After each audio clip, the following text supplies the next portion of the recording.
त्या रस्त्याने आम्हाला चालायचं आहे. संतांच्या मार्गाने चालण्यासाठी संतांनी स्वतःच्या संतत्वाचा अधिकार बाजूला ठेवला, याला खरे संत म्हणतात.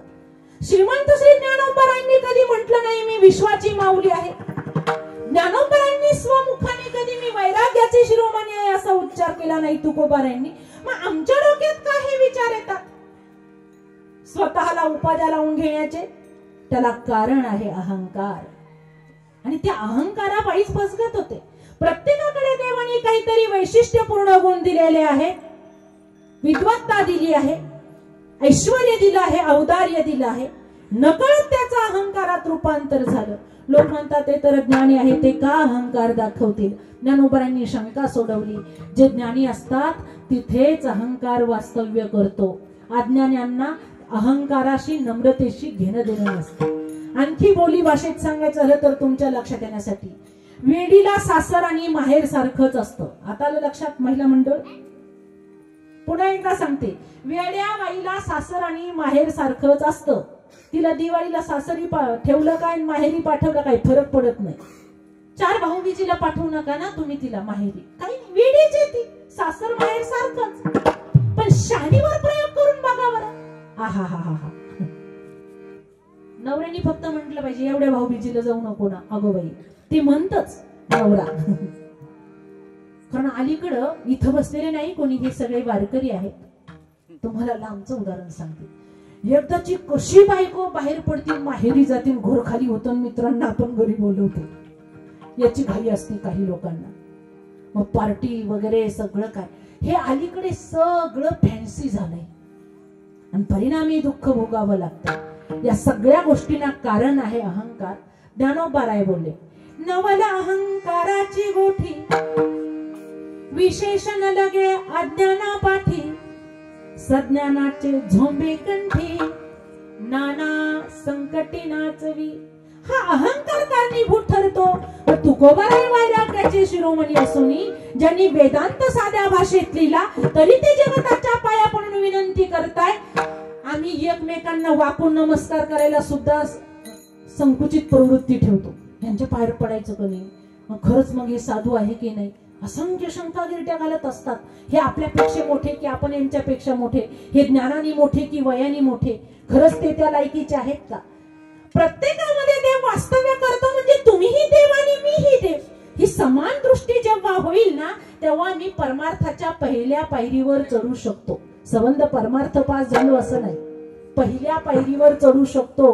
तो दृष्टिकोन समान निर्माण झाला पाहिजे आणि त्याच्यासाठी संत साहित्य अभ्यास आलं पाहिजे. संत ते कोण? नेनती काही ताना नामस्मरणा वाचून भोंदूगिरी सांगणारे संत नाही. कुणी पाण्यात श्वास रोखून बसत असेल संत नाही. कुणी उपाशी बसत असेल संत नाही. कुणी अंगाला राख लावत असेल संत नाही. कुणी पाण्यात आसन लावून बसला असेल संत नाही. हे मी मनाने बोलत नाही, तुकोबारायच्या प्रमाणाशिवाय नाही. काय सर्प खातो अन्न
झोपत नाही. नित्य नेमाशिवाय दिवसाची सुरुवात होत नाही. गळ्यात तुळशीची माळ आहे, कपाळाला चंदनाचा तिलक आहे. दिवसभरातून किमान 2 तरी लोकांना वारकरी संप्रदायाचे 4 वाक्य सांगून जातात. ते साधूचे लक्षण आहे. तुम्हाला सांगितलं कोणी गणवेशाने साधू असलं पाहिजे ते? तिथे तर धूर्तही वास्तव्य करू शकतात ना. साधू कहावत कठिन है जैसे पेड़ खजूर, चढ़े तो पिवे अमृत रस, गिरे तो चकनाचूर. बोले तैसा चाले तो थोर म्हणावा, पण सांगे परी न वागे तो चोर म्हणावा. असे चोर निर्माण झालेत आता देशात खूप ठिकाणी. दगड उचलला की संप्रदाय. हो, आम्हाला वारकरी नाही जमत, आम्ही वेगळ्या संप्रदायाचे. बाकी सगळे संप्रदाय वारकरी संप्रदायाचे पिल्ले आहेत. मी वारकरी संप्रदायात कार्य करते म्हणून नाही सांगत. अशी माझ्यासारखे कित्येक आले, कार्य करून गेले, अवतार संपवले, काही ओरडू मेले, पण वारकरी संप्रदाय जसाच्या तसा आहे. वारकरी संप्रदायाला अनन्यसाधारण महत्व निर्माण होण्याचं कारण सांगते. इतरांच्या नावापेक्षा संतांच्या नावाला प्राधान्य देतो तो वारकरी संप्रदाय. देवाच्या नामस्मरणाशिवाय कुणाला मोठं मानलं नाही तो वारकरी संप्रदाय. ज्याला तत्वज्ञानाची बैठक आहे तो वारकरी संप्रदाय. ज्यांनी गरीब श्रीमंतीचा भेद नाहीसा केला तो वारकरी संप्रदाय. लक्ष देऊ नये का? ज्यांनी स्त्री पुरुष भेदभाव नाहीसा केला तो वारकरी संप्रदाय. ज्यांनी जातीचे भेद तोडले तो वारकरी संप्रदाय. ज्यांनी धर्माला जोडले तो वारकरी संप्रदाय. आता